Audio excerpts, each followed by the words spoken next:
नाम के एक छोटे से गांव में प्राचीन बरगद के पेड़ के पास सुशीला नाम की एक बूढ़ी गरीब महिला अपने अपाहिज बेटे मदन के साथ रहती थी। मदन बचपन से ही दोनों पैरों से चल नहीं सकता था। मिट्टी और भूसे से बनी सरला की छोटी सी झोपड़ी गांव के किनारे पर खड़ी थी, जिस पर अक्सर राहगीरों का ध्यान नहीं जाता था। अपने जीवन की गरीबी और कठिनाइयों के बावजूद सुशीला भगवान राम में अपनी अटूट आस्था के लिए जानी जाती थी। एक और दिन बीत गया और अभी तक मेरे भगवान राम नहीं आए हैं, लेकिन मुझे पता है कि वो आएंगे। वो एक दिन मेरे दुखों को दूर करने जरूर आएंगे। मुझ गरीब की झोपड़ी में वो जरूर आएंगे। माँ, प्यास लगी है। हाँ बेटा, अभी देती हूँ, पानी भी और रोटी भी। ये रही राम जी की थाली और ये तेरी। माँ, मैं तुम्हें बचपन से उनकी थाली लगाते हुए देख रहा हूँ। माँ, क्या तुम्हें पक्का विश्वास है कि भगवान राम हमारी झोपड़ी में आएंगे? हाँ बेटा, मुझे पूरा विश्वास है। मेरे राम मेरी झोपड़ी में जरूर आएंगे। वो जानते हैं मैं उनकी प्रतीक्षा में आंखें बिछाए बैठी हूँ। उन्हें मुझे दर्शन देने आना ही होगा। हर दिन सुशीला अपनी झोपड़ी को साफ करती थी और अपने मिट्टी के बर्तन में चावल और दाल का एक छोटा सा हिस्सा पकाती थी, इस उम्मीद में कि राम जी उससे मिलने आएंगे। उसकी आस्था को लेकर गांव वाले अक्सर उसका मजाक उड़ाते थे, जिनमें गांव का जमींदार भी शामिल था। जब भी वो उस रास्ते से गुजरता, सुशीला को देखकर बहुत हंसता। सुशीला, तुम और तुम्हारी कल्पनाएं। जितना मर्जी अपनी इस टूटी फूटी झोपड़ी को सजा लो, भगवान राम तुम जैसी गरीब बुढ़िया से मिलने नहीं आने वाले।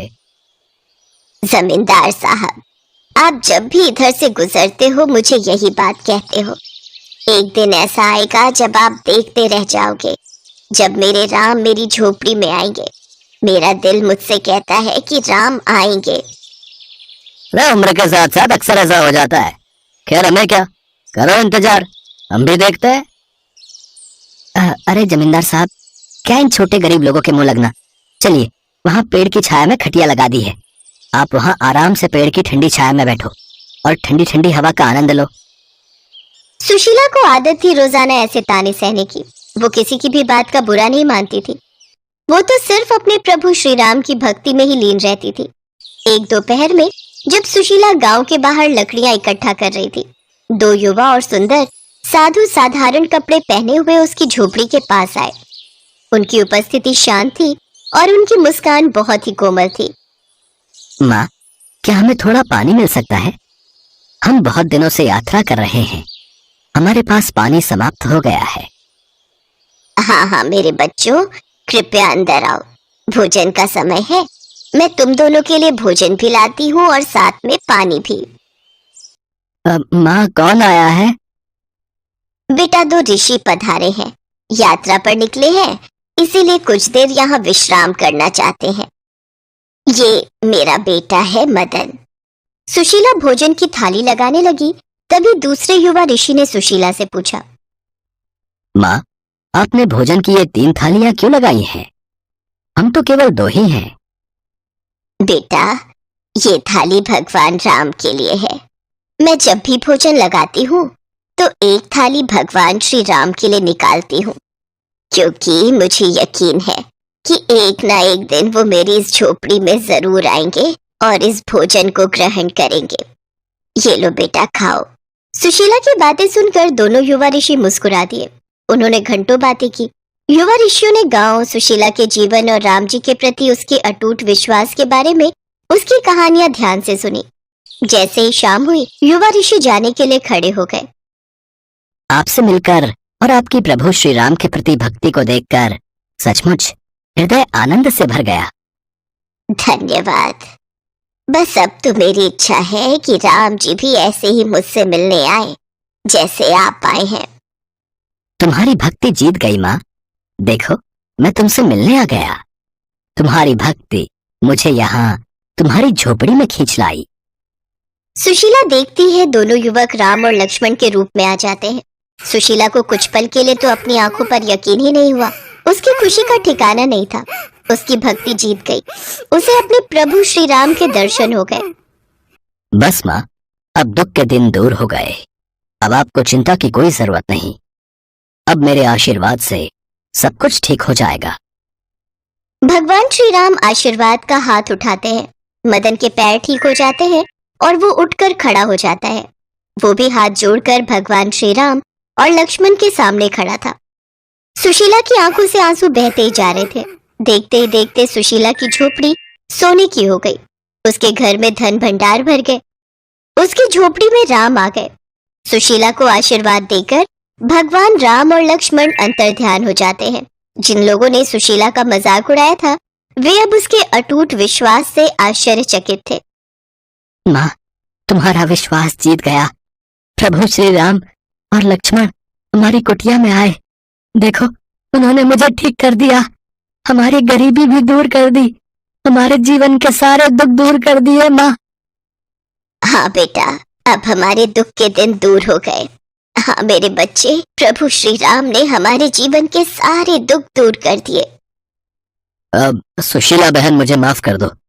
मैंने तुम्हारा हमेशा मजाक उड़ाया, पर आज हमारी आंखों के सामने सारी सच्चाई है।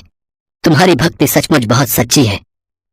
तुम्हारी झोपड़ी में राम आ गए सुशीला बहन। तुम सत्य कहती थी कि तुम्हारी झोपड़ी में राम जरूर आएंगे। सब गांव वाले भी सुशीला की भक्ति की बहुत प्रशंसा करते हैं और सब सुशीला से यही सीख लेते हैं कि भगवान पर अटूट विश्वास बहुत जरूरी है, तभी हमें सच्ची भक्ति का फल प्राप्त होता है। बहुत समय पहले की बात है। भरतपुर नामक गांव में चंदन नाम का एक लड़का रहता था।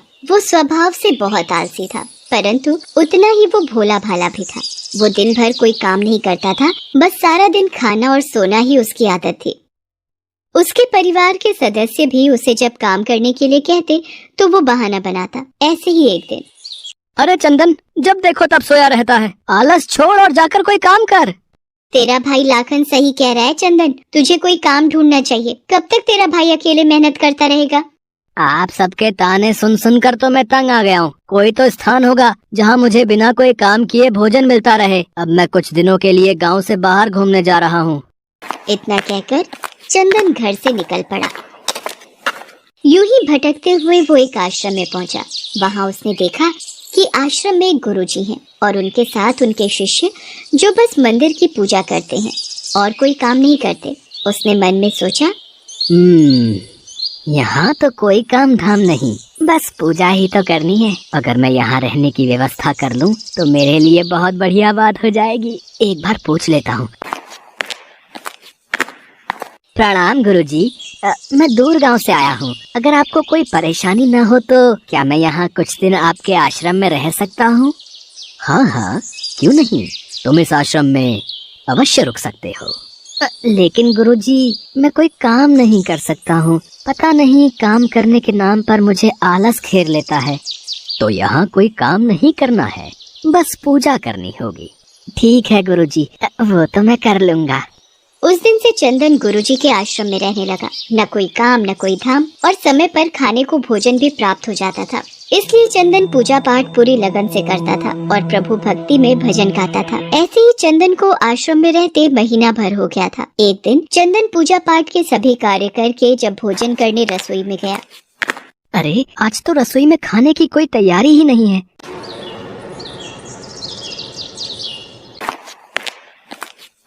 गुरुजी, आज खाना नहीं बनेगा क्या? चंदन, आज एकादशी है। आज आश्रम में सबका उपवास है और आज तुम भी उपवास रखो। आज भोजन नहीं बनेगा।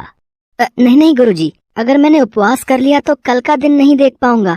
मैंने कभी भी उपवास नहीं रखा और मैं उपवास नहीं रख सकता। मैं तो बिल्कुल भूखा नहीं रह सकता। मुझे तो बहुत भूख लगती है।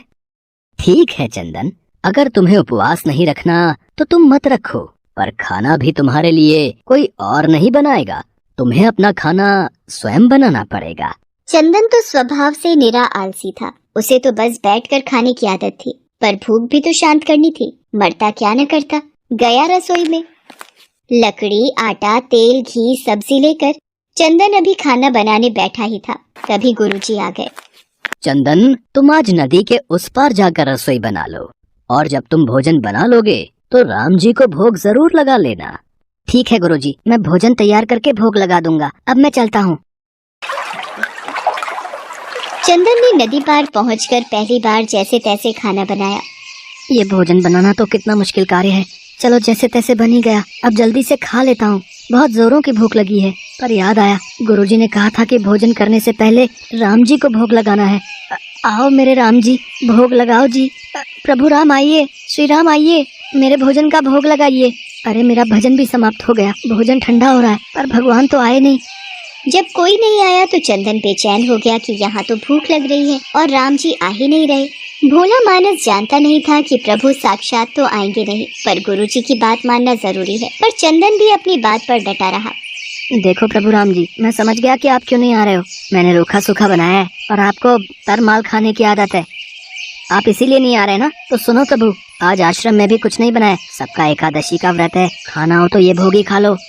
वो कहते हैं ना, भगवान भी भक्त के वश में होते हैं। श्री राम अपने भक्त की सरलता पर बड़े मुस्कुराए और माता सीता के साथ प्रकट हो गए। गुरुजी ने तो कहा था कि राम जी आएंगे, पर यहाँ तो माता सीता भी आई हैं और मैंने तो भोजन बस 2 लोगों का बनाया है। अगर एक को भोजन खिलाऊंगा तो दूसरे को न पूछूं तो वो भी तो अच्छी बात नहीं है ना। कोई बात नहीं, मैं आज इन दोनों को ही भोजन खिला देता हूँ। मैं आज भूखा रह लूंगा। प्रभु, आपके इस भक्त ने तो भोजन बहुत ही स्वादिष्ट बनाया है। तभी तो मैंने तुम्हें यहाँ अपने साथ आने का आग्रह किया था। प्रभु, आप दोनों को मेरे हाथ का भोजन स्वादिष्ट लगा, ये जानकर मुझे बहुत खुशी हुई है। पर मुझे लग रहा था कि आप अकेले आएंगे, पर आप तो 2 लोग आए, इसलिए मैं भूखा रह गया। पर अगली एकादशी पर ऐसा न करना, पहले बता देना कि कितने जन आ रहे हो, और हाँ, थोड़ा जल्दी आ जाना। भगवान राम चंदन की भोली भाली बातों को सुनकर मुस्कुराने लगे और माँ सीता के साथ प्रसाद ग्रहण करके चले गए। अगली एकादशी तक चंदन सब भूल गया। उसे लगा कि प्रभु ऐसे ही आते रहेंगे और प्रसाद ग्रहण करते रहेंगे, इसलिए उसने किसी को भी ये बात नहीं बताई। फिर एकादशी आई तो चंदन सोच में पड़ गया। कहीं ऐसा ना हो कि आज भी 2 लोग पधारे तो फिर मैं भूखा रह जाऊँ। इसलिए आज मैं पहले से ही 3 लोगों का भोजन बना लूंगा। गुरुजी, मैं नदी पार रसोई बनाने जा रहा हूँ, पर आज थोड़ा ज्यादा अनाज लगेगा। भोजन पर 2 लोग आते हैं। लगता है तू भूख के मारे बावला हो रहा है। ठीक है, ले जा और अनाज ले जा। अब की बार चंदन ने 3 लोगों का खाना बनाया। फिर राम जी को पुकारा, प्रभु राम आइए, सीता राम आइए, मेरे भोजन का भोग लगाइए। भगवान की महिमा भी निराली है। उन्हें भी अपने भक्त के साथ हंसी ठिठोली करने में बड़ा मजा आता है। इस बार श्री राम माता सीता के साथ भरत, लक्ष्मण, शत्रुघ्न और हनुमान जी को लेकर आ गए। अरे ये क्या, एक का भोजन बनाया तो 2 आए, आज 2 का भोजन बनाया तो पूरा खानदान आ गया। लगता है आज भी भूखा ही रहना पड़ेगा। चंदन ने सबको भोजन खिलाया और बैठे बैठे देखता रहा। अनजाने ही उसकी आज भी एकादशी हो गई। फिर अगली एकादशी पर चंदन ने गुरुजी से कहा, गुरुजी, ये आपके प्रभु राम जी अकेले क्यों नहीं आते? हर बार कितने सारे लोग ले आते हैं, इस बार अनाज ज्यादा देना। ये चंदन हर बार मेरे से अनाज बढ़ा कर ले जाता है, कहीं ये अनाज को बाजार में बेचता तो नहीं है। मुझे इसके पीछे जाकर देखना पड़ेगा। ठीक है चंदन, भंडार में से जितना अनाज चाहिए ले लो। चंदन जब अनाज लेकर नदी पार चला गया तो गुरुजी भी छुपकर उसे देखने चल पड़े। इस बार भोजन पहले नहीं बनाऊंगा, पता नहीं कितने लोग आ जाएं। पहले बुला लेता हूँ फिर बनाता हूँ। प्रभु राम आइए, श्री राम आइए, मेरे भोजन का भोग लगाइए। देखते ही देखते सारा राम दरबार मौजूद हो गया। राम जी मुस्कुराए। सीता माता भी गदगद हो गई चंदन के मासूम जवाब से। प्रभु ये क्या, हम सब तो आपके साथ यहाँ पर भोजन के लिए पधारे हैं, पर यहाँ पर तो प्रसाद तैयार ही नहीं है। प्रभु इस बार मैंने ना खाना नहीं बनाया। क्यों चंदन, आज तुमने हमारे लिए प्रसाद क्यों नहीं बनाया? राम जी, भोजन बनाकर क्या फायदा, मैं तो भूखा ही रहूंगा, फिर क्या फायदा बनाने का? आप ही बना लो और खुद ही खा लो। क्या करें भैया, भक्त की इच्छा है, पूरी तो करनी ही पड़ेगी। चलो लग जाओ काम पर। लक्ष्मण, तुम लकड़ी काट लो, देवी सीता तुम आटा गूंथ लो, मैं चूल्हे की तैयारी। राम जी के साथ सब मिलकर रसोई बनाने लगे। चंदन एक तरफ बैठकर देखता रहा। माता सीता राम जी के साथ जब रसोई बना रहे थे तो कई ऋषि मुनि व यक्ष गंधर्व प्रसाद लेने आने लगे। यहाँ तो कोई दिखाई नहीं दे रहा, ये बिना भोजन बनाए अकेला भूखा क्यों बैठा है? चंदन बेटा, क्या बात है, खाना क्यों नहीं बनाया? गुरुजी आप, अच्छा किया गुरुजी आप आ गए। देखिए कितने लोग आते हैं प्रभु के साथ। मुझे तो यहाँ पर कुछ नहीं दिख रहा सिवाय तुम्हारे और अनाज के। एक तो इतनी मेहनत करवाते हैं प्रभु, भूखा भी रखते हैं, और ऊपर से गुरुजी को दिख भी नहीं रहे। ये और बड़ी मुसीबत है। राम जी, आप गुरुजी को दिख क्यों नहीं रहे? चंदन, मैं उन्हें नहीं दिख सकता। क्यों? गुरुजी तो बड़े पंडित हैं, ज्ञानी है, विद्वान है, उन्हें तो बहुत कुछ आता है, उनको क्यों नहीं दिखते आप? माना कि उनको सब आता है, पर वे सरल नहीं हैं तुम्हारी तरह, इसलिए उनको नहीं दिख सकता। गुरुजी, प्रभु कह रहे हैं कि आप सरल नहीं हैं, इसलिए आपको नहीं दिखेंगे। वाकई मैंने सब कुछ पाया, पर तुम्हारी तरह सरलता नहीं पा सका, और प्रभु तो मन की सरलता से ही मिलते हैं। पर हे प्रभु श्री राम, मेरी आपसे विनती है कि मुझे अपने दर्शनों से कृतार्थ करें। प्रभु श्री राम प्रकट हो गए और गुरुजी को भी दर्शन दिए। इस तरह एक भक्त के कहने पर प्रभु ने रसोई बनाई। गुरुजी समझ चुके थे कि चंदन मन का बहुत ही भोला भाला है और भगवान तो अपने भक्तों के सच्चे प्रेम को लालायित रहते हैं। चंदन को भगवान के साक्षात दर्शन की बात सुनकर उसकी माता और भाई भी बहुत गर्वित होते हैं। चंदन अब घर लौट आया था। वो अपनी माँ और भाई के कामों में भी हाथ बटाने लगा था। उसे विश्वास था कि वो जो भी भोजन बनाएगा प्रभु श्री राम उसे जरूर खाने आएंगे।